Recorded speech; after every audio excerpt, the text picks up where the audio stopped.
Hai,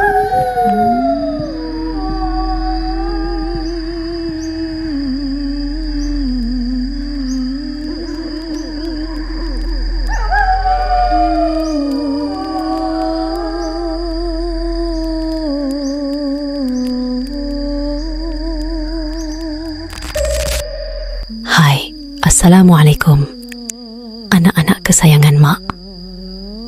Kembali lagi kita dalam channel Mak Leha Story. Mak harap anak-anak Mak semua sihat ya, sayang. Jangan main panas. Ingat sayang, keturunan kita tak boleh kena matahari. Tengok Mak sendiri pun hanya boleh menjelma ketika fajar menyingsing, lalu bulan melabuhkan cahayanya. Kalau korang nak tahu, di sinilah tempat Mak selalu lepak malam-malam. Di buaian inilah Mak mula mengenali erti cinta dari seorang lelaki, iaitu ayah korang semua.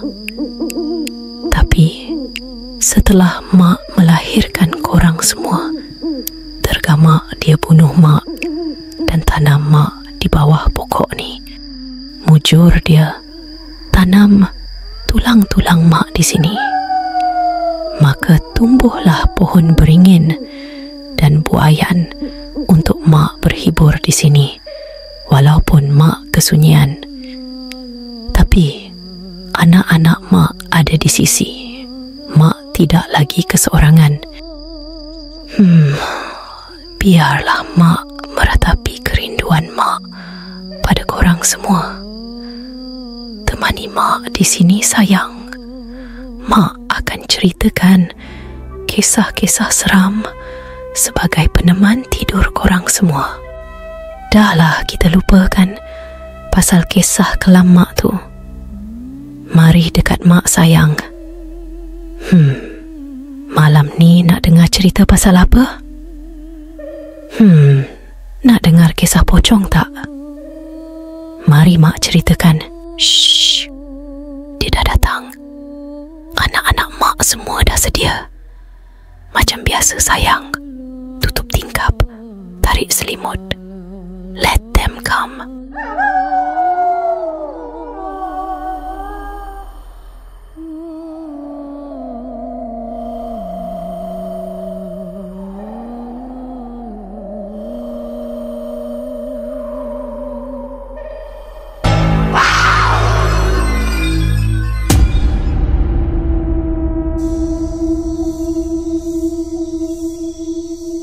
Kisah hantu pocong Sukawati merupakan satu kisah legenda urban seram yang dikatakan sebagai kisah benar yang pernah menghantui sebuah kawasan perkampungan dalam daerah Temanggung, Indonesia pada sekitar tahun 70-an. Hantu pocong Sukawati dikatakan telah muncul di kampung itu untuk mencari keadilan. Tidak pasti sama ada benar atau sebaliknya. Ada pihak yang mendakwa bahawa hantu pocong Sukawati ini masih lagi menampakkan dirinya di kawasan kampung tersebut hingga hari ini. Kisah ini bermula pada bulan November tahun 1973. Pada zaman itu, Sukawati merupakan seorang wanita cantik berusia 23 tahun yang tinggal bersama neneknya sejak kecil. Sukawati dijaga dan dibesarkan oleh neneknya di kampung itu selepas ibu bapanya meninggal dunia. Disebabkan kecantikan Sukawati, dia begitu digilai oleh kebanyakan lelaki di kampung itu hingga ramai yang melamarnya untuk dijadikan sebagai isteri.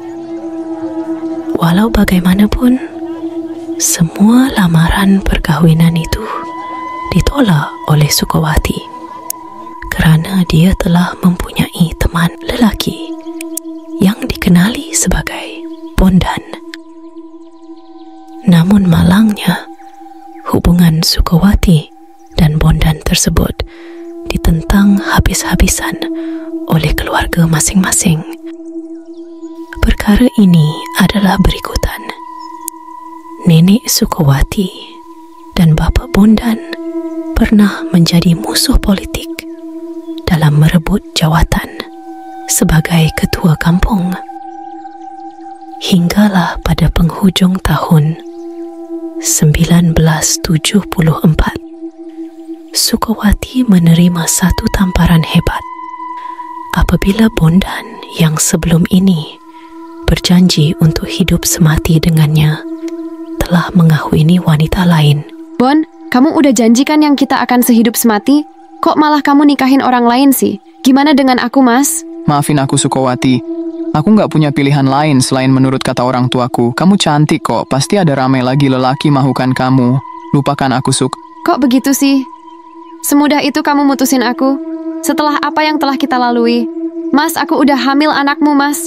Udah 2 bulan. Terus gimana aku bisa nikahi lelaki lain? Ya udah, gugurin aja anak itu. Pokoknya kita tidak akan bisa meneruskan hubungan ini, Suk. Mending kita jangan ketemu lagi. Aku sudah beristri. Aku harap kamu mengerti. Jelas perkara itu membuatkan Sukawati sangat kecewa. Memandangkan dia telah terlanjur hamil, membuatkan dia semakin buntu dan tertekan. Sejak hari itu, Sukawati hanya mengurungkan dirinya di dalam bilik, meratapi kesedihan yang terlalu. Dia tidak mahu makan, mahupun keluar dari bilik, walaupun berkali-kali dipujuk oleh neneknya. Akibat berasa tertekan dengan keadaannya, Sukawati telah mengambil keputusan untuk mengakhiri hidupnya dengan cara menggantung dirinya di dalam bilik tersebut. Hanya selepas hari ke-7 kematiannya, barulah kematian Sukawati disedari oleh neneknya serta penduduk setempat kerana bau busuk yang datang dari biliknya. Selepas kematian Sukawati, keperluan seharian neneknya yang sebelum ini digelar sebagai orang dermawan telah diuruskan oleh penduduk kampung. Beberapa hari setelah jenazah Sukawati dikebumikan, neneknya yang tinggal sendirian di rumah itu sering mendengar bunyi aneh pada waktu malam, terutamanya dari bilik arwah. Sering kedengaran bunyi seperti benda melompat di luar bilik neneknya, sehingga bergegar rumah itu. Memandangkan rumah itu adalah rumah papan. Pernah juga kedengaran bunyi pinggan mangkuk di dapur pada waktu tengah malam, membuatkan nenek tidak dapat melelapkan mata. Sehingga pada suatu malam, nenek menguatkan diri untuk memeriksa bunyi tersebut. Nenek, Wati kedinginan di luar. Bisa Wati bobok sama nenek? Terkejut melihat susuk tubuh menyeramkan itu, nenek menjerit ketakutan lalu berlari keluar dari rumah dengan sekuat hati. Kenapa nenek kabur? Nek, Wati kangen sama nenek. Sekumpulan penduduk kampung yang sedang melepak di warung kopi tiba-tiba dikejutkan dengan kedatangan nenek Sukawati. Dalam keadaan nafasnya tercungap-cungap. Ada apa, Nek? Kok kayak ngelihat hantu sih? Wati udah pulang. Dia lagi nongkrong di rumah. Bantuin aku, Mas. Mas Pulak. Bantuin nenek, Cu. Ntar dulu. Tenang, Nek, tenang. Wati mana yang nenek maksudkan? Masa sih nanya Wati mana? Of course Sukawati, cucuku, dia udah pulang. Mendengar perkara itu, penduduk kampung segera bergegas ke rumah nenek Sukawati. Setibanya di rumah tersebut, mereka semua tidak menemui Sukawati seperti yang dimaksudkan neneknya. Jadi ada antara mereka yang beranggapan bahawa nenek Sukawati itu berkemungkinan besar sekadar berhalusinasi kerana terlalu merindui cucunya. Setengah mereka juga percaya bahawa Sukawati benar-benar telah kembali untuk menuntut keadilan atas apa yang telah berlaku kepada dirinya sebelum ini. Beberapa hari kemudian, ada seorang penduduk kampung bernama Sarjono sedang berbasikal di mana dia dalam perjalanan pulang ke rumahnya dengan melalui jalan yang sunyi sepi. Sewaktu Sarjono mengayuh basikalnya itu, dia tiba-tiba terlihat seorang wanita yang sedang memakai kain batik dengan berselendang sambil menggendong bayi. Saat Sarjono mendekati wanita tersebut, dia terhidu satu bau yang sangat busuk. Pada masa yang sama, Sarjono mendapati kain batik dan selendang yang dipakai wanita itu penuh dengan lumuran darah. Sebaik saja Sarjono menghentikan kayuhan basikalnya, jelas wanita yang berada di depannya itu tidak lain tidak bukan adalah Sukawati. Mas, Sarjono terus melarikan diri dengan meninggalkan basikalnya di lokasi itu. Dia telah bersumpah kepada penduduk kampung bahawa wanita yang dia lihat tersebut adalah Sukawati. Jelas Sarjono lagi. Pengecaman itu dibuat berdasarkan posisi tahi lalat di bawah mata Sukawati. Sebenarnya, bukan Sarjono seorang saja yang pernah melihat Sukawati. Ada lagi beberapa penduduk kampung lain terserempak dengan Sukawati dalam bentuk pocong.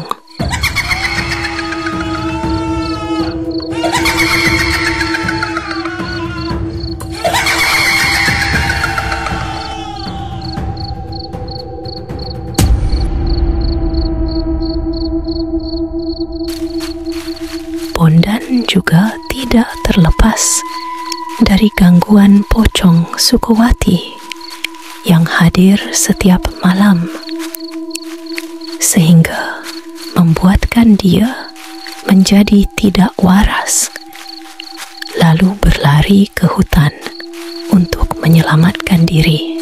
mau kabur kemana, Mas? Aku kangen sama kamu.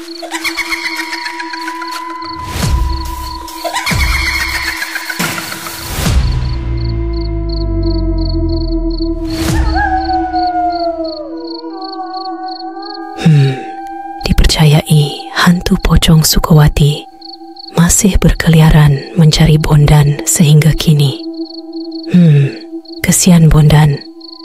Tapi, apa boleh buat sayang? Siapa suruh menyakiti hati wanita? Mak tahu, anak-anak mak semua belum puas lagi dengar cerita seram untuk malam ni kan? Ya, mak faham, sayang. Nak dengar cerita lain tak? Mak ada satu lagi kisah seram tentang pocong. Kejap, mak ada bau macam darah manusia dekat sekitar kawasan ni. Bau darah segar. Sekejap sayang, mak periksa.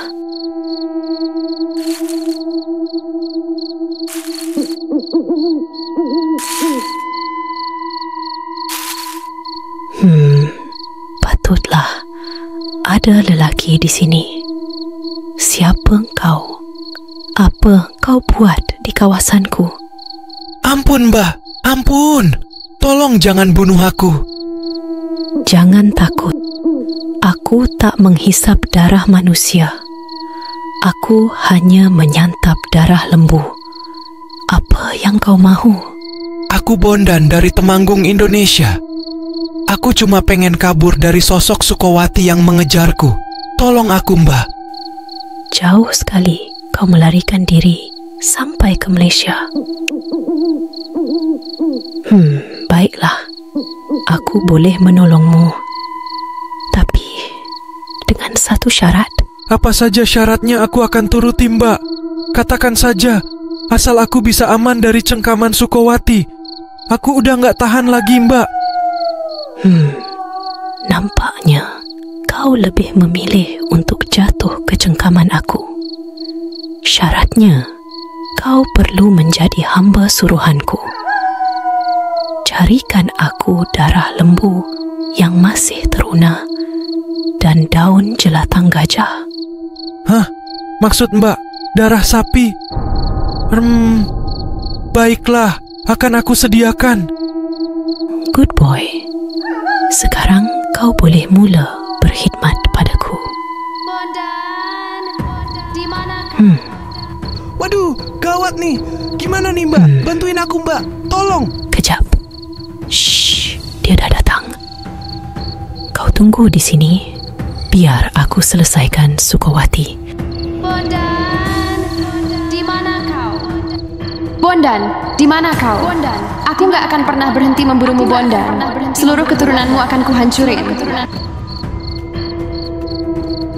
Bondan, di mana kau?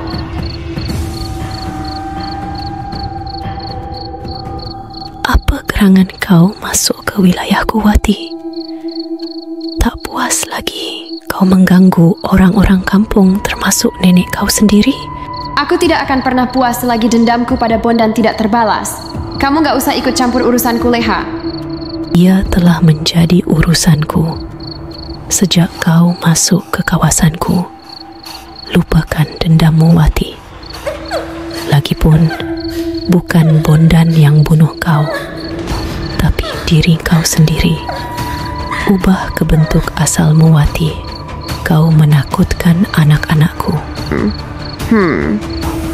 Puas hati kamu sekarang? Leha, kamu gak akan pernah ngerti gimana sakitnya hati ini bila dikhianati. Kamu bukan di tempatku, Leha. Siapa kata aku tak pernah dikhianati? Lihat diriku sekarang. Aku dibunuh dan ditanam oleh suamiku sendiri di hutan ini. Tapi aku memilih untuk menemani anak-anakku bercerita. Kalau begitu, ayuh Leha, kita bergabung. Sama-sama kita membantras semua lelaki durjana itu. Kita ganggu anak-anak muda di kampung ini, biar mereka tidak mempermainkan perasaan wanita lagi. Tak apalah, Wati. Kau pergilah dulu. Nanti aku menyusul. Aku sudah berjanji pada anak-anakku untuk menceritakan sebuah lagi kisah seram. Mereka menungguku. Ya udah, kalau begitu aku pergi duluan.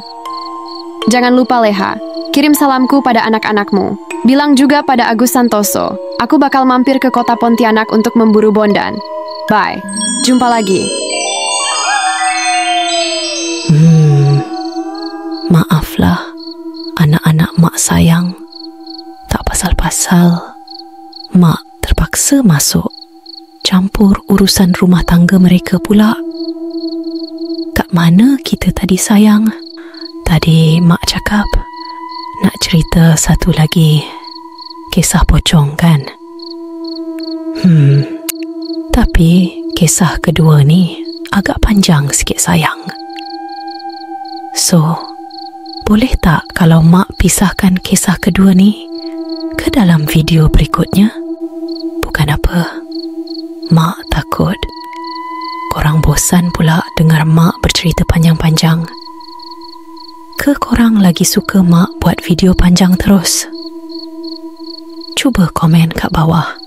Untuk malam ni, sampai sini saja mak dapat menemani korang semua. Lagipun, mak tengah lapar ni. Tunggu Bondan cari darah lembu tak sampai-sampai. Mak kehabisan tenaga. Jangan lupa like, komen dan subscribe channel ini untuk kisah-kisah seram selanjutnya. Mak nak lelap kejap. Mengantuk sayang. Good night. I love you my baby. Muah.